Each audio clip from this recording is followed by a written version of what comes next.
Jeremías capítulos 1 al 3. Comenzamos el libro de Jeremías y en mi caso, conocimientos previos a quién era Jeremías no tenía muchos.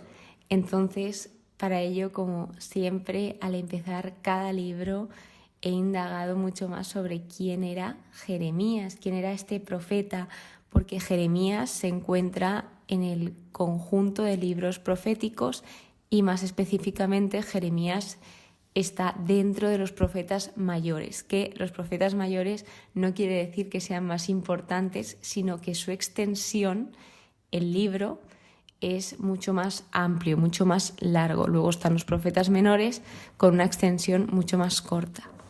Entonces, ¿quién es Jeremías?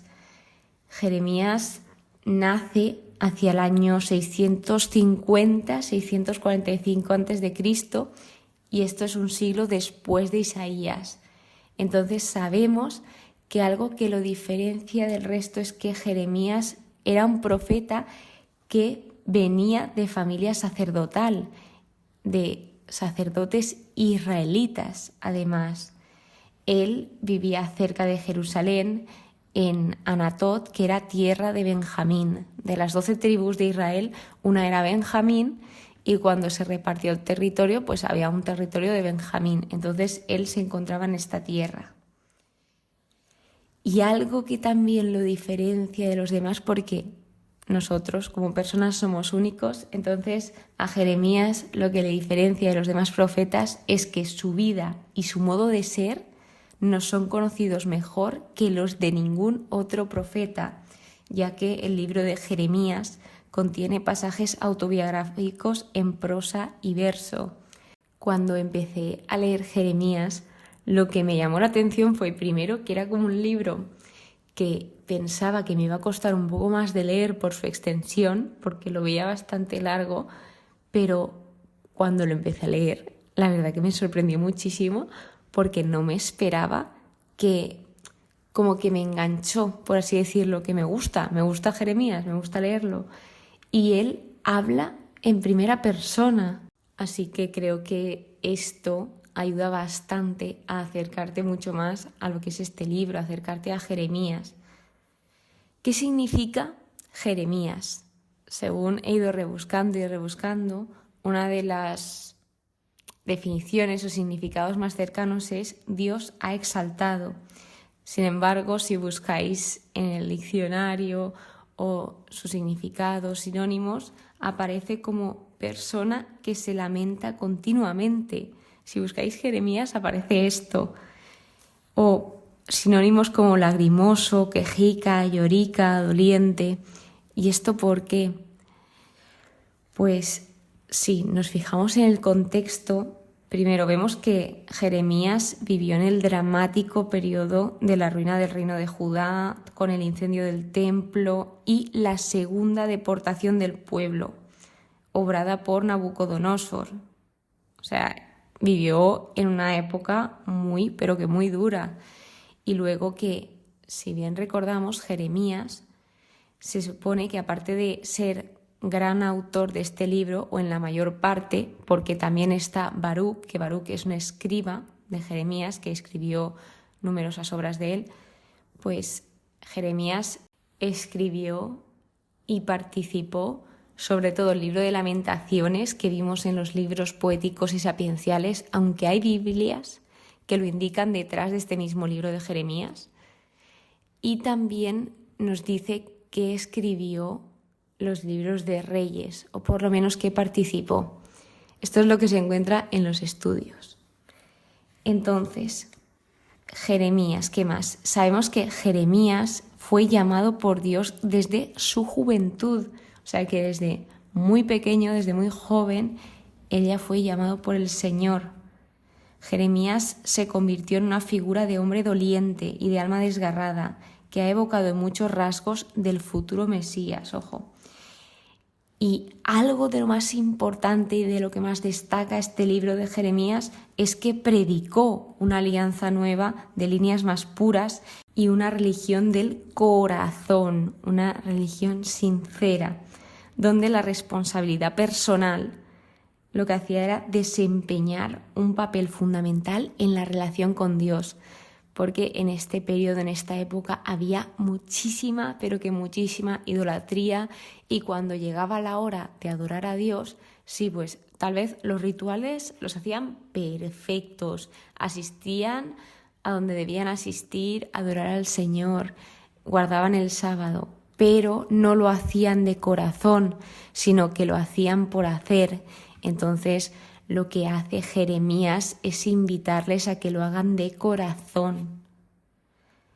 Luego también otra cosa curiosa sobre Jeremías es que él toca a fondo en el misterio de la personalidad de Dios. Es decir, él está aprendiendo a valorar las palabras de Dios y los silencios de Dios, y tiene que acostumbrarse a vivir en el marco de sus inescrutables designios. Al final de todo, lo que predomina siempre es la intimidad y el consuelo en medio de esas lágrimas. Porque, de nuevo, Jeremías no entendía muchas cosas, no entendía por qué estaba pasando esto con su pueblo, a pesar de que sí que sabía que se debía hacer justicia, porque se estaba tratando fatal a las personas, se estaban haciendo cosas horribles, violaciones, oprimiendo a los demás, se estaban quemando niños a otros dioses, o sea, horroroso. Entonces esto a Dios no le gusta porque está dañando a las personas y está dañando al pueblo, y que son cosas que no estaban bien ni están bien. Entonces esto es lo que pasaba, para que entendamos un poco más el contexto. Luego, lo que se destaca mucho en este libro son las acciones simbólicas, que estas están ocupando un lugar y desempeñando también un papel importante en la actividad de los profetas, que hasta ahora no habíamos hablado de esto concretamente. Y estas acciones simbólicas están formando parte de la enseñanza profética y se están encontrando rodeadas generalmente de cierta oscuridad interpretativa por ese carácter que tienen misterioso. Hay acciones simbólicas que no es tan fácil de comprender, pero sí que debemos de fijarnos de que hay muchísimas cosas en estos libros que hablan de estas acciones. Luego, para ir terminando esta introducción, os voy a comentar algunos datos que he encontrado sobre Jeremías. Su ministerio de 40 años fue una tremenda demostración de fidelidad y valor frente al gran desánimo, oposición y pequeños resultados. Es decir, que a pesar de esos momentos duros, a pesar de todo lo que había por allí, que era un tiempo muy, pero que muy crítico, a pesar de todo, él fue un ejemplo de fidelidad y valor, porque para hablar todo lo que habló Jeremías, todo lo que transmitió la palabra del Señor, tienes que tener esa fidelidad y ese valor, porque si no, es imposible. Luego, algo curioso también es que el nombre de Jeremías era común en Judá, y que cuando Dios usa a una persona, no borra su personalidad. Dios lo que quiere es usar esa personalidad santificada de la persona. Es decir, que si Dios nos quiere usar como instrumentos y nos dejamos, no nos va a cambiar nuestra personalidad, porque Él quiere que seamos nosotros. Para eso nos creó, para que seamos únicos. Él lo que quiere es santificarnos. Y ya, antes de comenzar en materia, que digo yo, una cosa interesante que también he encontrado de los profetas mayores. Isaías está hablando de la salvación del Señor. Ezequiel habla de la gloria del Señor. Daniel habla del reino del Señor. Y Jeremías proclama incesantemente el juicio del Señor, porque este libro no podía ser menos y también habla del juicio del Señor. Sobre todo, creo que lo que se puede resumir de lo que he leído hasta ahora es en justicia, idolatría y arrepentimiento, porque a lo que se llama es al arrepentimiento. ¿Y qué es el arrepentimiento? Pues en mis palabras diría que el arrepentimiento es cuando tú te sientes pena o reconoces que has hecho algo mal, y cuando una vez lo has reconocido y eres consciente, pides perdón y no te quedas ahí, sino que te propones no volver a repetir esto que has hecho, porque si no, realmente no te estás arrepintiendo. Si hago una cosa y pido perdón a pesar de que no me arrepienta, ¿qué arrepentimiento es este? Esto es lo que le pasaba al pueblo de Israel, que al final se arrepentían, pero volvían a hacer las cosas y no se estaban arrepintiendo de corazón. Y lo que el Señor quería y a lo que el Señor les llamaba era a regresar a Él, a volver al Señor, para que ellos estuviesen bien, tuviesen plenitud, felicidad. Sin embargo, ellos decidieron rebelarse y decir: no te vamos a hacer caso, no vamos a regresar a ti, nos da igual lo que digas, vamos a seguir adorando a otros dioses y vamos a seguir los deseos de nuestro corazón, que esto lo único que hacía era llevarles por malos caminos. Y en eso entramos ya al capítulo 1, que se encuentra en un conjunto que se llaman oráculos sobre Judá y Jerusalén. El capítulo 1 nos habla en tiempo de Josías, que Josías fue un rey de Judá, un rey muy pero que muy bueno de Judá, que se apoyó mucho con Jeremías, se apoyaron mutuamente, y cuando se habla de Josías se piensa en la reforma, porque Josías sí que era alguien que tenía temor al Señor, que era fiel a Dios. Entonces aquí se empieza ya hablando de esa vocación del profeta Jeremías, donde Dios se dirige a él, le dirige la palabra a Jeremías diciéndole: antes de haberte formado, yo en el vientre te conocía. Antes que nacieses, te había consagrado yo profeta. Te tenía destinado a las naciones.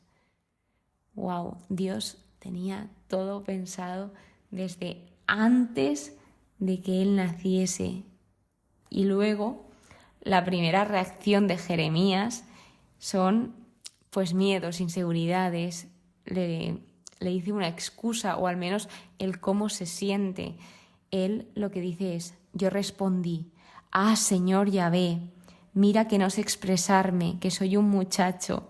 Esto suele pasar mucho cuando el Señor nos llama a algo, que enseguida decimos: ay, pero si yo no estoy capacitado para esto, o Señor, si yo soy muy joven, cuando realmente Dios no va a buscar cuando tú estés totalmente perfecto, porque nunca vamos a estar totalmente perfectos, ni te va a buscar en el mejor momento, que a lo mejor sí, pero que no va a buscar que tú estés al 100%. Hay veces que te busca cuando estás al 30 o cuando estás al 40, y Él lo que hace es capacitar a los llamados. Es decir, Dios no llama a personas capacitadas, sino que capacita a las personas que llama. Así que si el Señor te está llamando, de verdad, no le pongas excusas, porque Él realmente te quiere tal y como eres.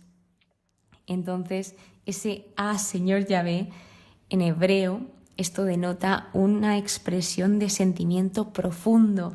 Y es que es impresionante lo rico que es el lenguaje hebreo, de verdad. Es que me encantaría aprender, porque leer la Biblia en hebreo tiene que ser una pasada. En fin, tiene que ser grandioso. Entonces el Señor a esto, a lo que le dice Jeremías, le contesta: no digas que eres un muchacho, pues irás donde yo te envié y dirás todo lo que te mande. Y destaca: no les tengas miedo, que contigo estoy yo para protegerte. Voy a poner mis palabras en tu boca, y algo claro que le dice y algo que se destaca mucho es esto que le dice Dios: desde hoy mismo te doy autoridad sobre las gentes y los reinos, para extirpar y arrasar, para destruir y derrocar, para reconstruir y plantar. Nos fijamos que aquí hay 4 verbos de destrucción y 2 verbos de renovación. Ojo aquí. Luego, lo que le pregunta Jeremías es que qué ve, qué está viendo. Y primero le dice que ve una rama de almendro, donde Dios le explica por qué está viendo esto. El almendro es el primer árbol en brotar en la primavera. Esto hay que ponerse en contexto. Y luego el Señor le dice cuando ve esta rama: así soy yo, vigilo mi palabra para que se cumpla, hablando de esa fidelidad que tiene a lo que dice. Luego, Jeremías vuelve a ver algo y es un puchero hirviendo, y esto lo que denota es la destrucción y el juicio derramándose sobre Judá desde el norte. Entonces viene un juicio y es la razón principal del juicio es la idolatría crónica de Judá, que era exageradísima, pero exageradísima, porque si todos los profetas están hablando de lo fuerte que es la idolatría y constantemente están hablando del juicio y dando advertencias, consejos de retirarse de esta idolatría, de dejarla atrás, es por algo y porque tal vez sea demasiado importante. Entonces el Señor le dice: por tu parte, te aconsejo esto, acuérdate que estoy contigo, acuérdate de esto, y por mi parte yo haré esto otro. Entonces lo que también le dice para darle fuerzas, para alentarlo, es: te harán guerra, mas no podrán contigo, pues contigo estoy yo, oráculo de Yahvé, para salvarte. Dios lo que hace es darle a Jeremías esa fuerza que necesitaba para llevar a cabo esa misión.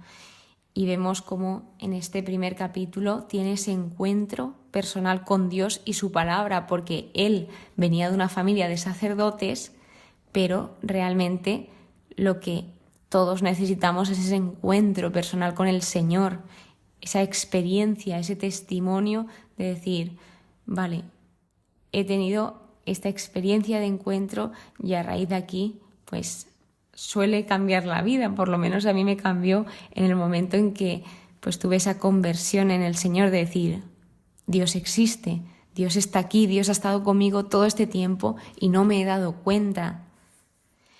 El capítulo 2 nos habla de los primeros sermones de Jeremías y de la infidelidad de Israel. Entonces empieza hablando de esa relación tan especial que tenía Dios con su pueblo. Luego continúa con la gran ingratitud de Israel y esto pues habla de esa rebeldía que tienen. Lo que trata de los versículos 4 al 8 es que qué falta hubo en él, qué falta hubo en Dios, que causó la idolatría, qué pasó para que fuesen fieles a los que no hacían nada por ellos, porque los ídolos no hacían nada, porque eran ídolos, eran pues objetos que al final lo que nos repiten mucho es que tenían boca y no hablaban, que tenían orejas y no escuchaban. Entonces, claro, que cambiasen a Dios, que Dios sí que actuaba, sí que quería esa relación cercana con ellos, sí que se comunicaba con ellos, y dejaran a Dios por algo que realmente no era útil. ¿Qué está pasando aquí? O sea, esa es la gran pregunta. Entonces les sucedieron cosas desagradables y se les dice que, claro, ellos estaban rechazando esa guía que Dios les brindaba en su camino, que la propia maldad que ellos tenían les castigaría, es decir, que todas las cosas que estaban haciendo mal caerían por su propia cuenta. Y luego también habla de que por qué se están enfadando con Dios si todos le han traicionado. Esto lo habla el Señor en primera persona, pero tiene razón, porque muchas veces nos enfadamos con Dios cuando somos nosotros mismos los que decidimos ir por mal camino, cuando somos nosotros mismos los que decidimos hacer algo que no está bien, o cuando somos nosotros mismos los que no queremos hacer nada de caso a Dios y seguir nuestros propios instintos. Entonces, ¿qué sentido tiene enfadarnos con Dios cuando Dios lo único que quiere es protegernos y guiarnos por el buen camino? Israel, pues vemos cómo en un futuro se sentirá decepcionado por esos dioses falsos en los que había confiado. Y luego, pues cómo Dios muestra su gran poder y los otros dioses no muestran nada porque no tenían nada tampoco. Entonces, por último, el capítulo 3 habla de la conversión y muestra un caso reflejando Deuteronomio, uno de los primeros 5 libros de la Biblia en el Pentateuco, que hablaba sobre el divorcio. Entonces, primero se hablaba en términos humanos, de que si te divorciabas y luego tenías un segundo casamiento, no debías volver al primer marido, porque es que si no, esto se hacía muy recurrentemente. Me caso, me divorcio, me vuelvo a casar, me divorcio del segundo, vuelvo con el primero, o me vuelvo a divorciar y venga el tercero, el cuarto, el quinto, el sexto. Entonces, claro, esto reflejaba que tiene importancia, que no se puede hacer así como así, porque realmente un divorcio es muy fuerte y un divorcio es una muerte en vida, es muy duro. Entonces, lo que se les decía aquí es que esto estaba mal a nivel humano, pero sí que se les invitaba a volver a Dios, porque aquí tenemos esa imagen de Dios como esposo y su pueblo como esposa, con ese gran pacto que ellos hicieron. Así que se les invitaba a volver a esa relación entre Dios y su pueblo. Se les invitaba a arrepentirse, a reconocer sus fallos y a volver a Dios con ese propósito de mejorar. Pero realmente seguían en lo mismo. Hacías las maldades que podías, aprovechaban cualquier ocasión para hacer el mal. Entonces esto pues estaba llevando al pueblo a una situación muy desastrosa, cada vez peor. Habla de Israel y Judá como las dos hermanas, parábola de las dos hermanas, y habla que Israel es la apóstata y Judá la pérfida.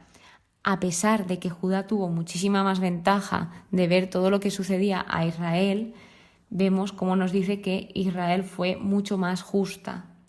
Entonces Dios aquí pasa a describirse, dice que Él es piadoso, que Él no guarda rencor para siempre y que tan solo lo único que tenían que hacer para no entrar en ese juicio era reconocer su culpa, solamente reconocer su culpa. Esto era la clave para su regreso, la honestidad. La clave para su restauración, lo que era esa relación correcta con el Señor, porque Dios quiere estar con nosotros. Entonces se les invita innumerables veces a volver, se les dan innumerables oportunidades. Volved, porque yo soy vuestro Señor, os iré recogiendo uno a uno. Entonces también les daría esa bendición de liderazgo espiritual bueno y piadoso, porque el liderazgo es muy importante y depende del liderazgo puede o dar vida o arruinar al pueblo. Jeremías lo que estaba haciendo es esperar al día en que las naciones pues fueran genuinamente transformadas al reconocer al Señor y su obra desde Jerusalén. Él tenía una esperanza increíble en su pueblo. De nuevo, Dios, a pesar de que ellos fallaban y que hicieron cosas impensables, les decía: volved, yo remediaré vuestras apotasías. Sin embargo, de nuevo, se repite el ciclo y así va siendo este libro de Jeremías. Ellos no escucharon, endurecieron su corazón, endurecieron su oído y no quisieron escuchar al Señor. Y al final, volviendo a hablar de ese arrepentimiento, pues Dios lo que busca es que reconozcamos nuestras culpas, solo eso, que reconozcamos nuestras culpas y volvamos a Él. Pero todo esto depende de nosotros. Entonces, una pregunta que plantearía hoy es: cuando te arrepientes en cualquier situación de tu vida, ¿lo haces de verdad, de corazón, o simplemente por quedar bien y luego me olvido y sigo haciendo lo mismo? Este ha sido el comienzo de Jeremías. Muchísimas gracias por estar aquí, muchísimas gracias de todo corazón. Espero que hayáis aprendido aunque sea un poquito y que paséis muy pero que muy buen día. Que Dios os bendiga.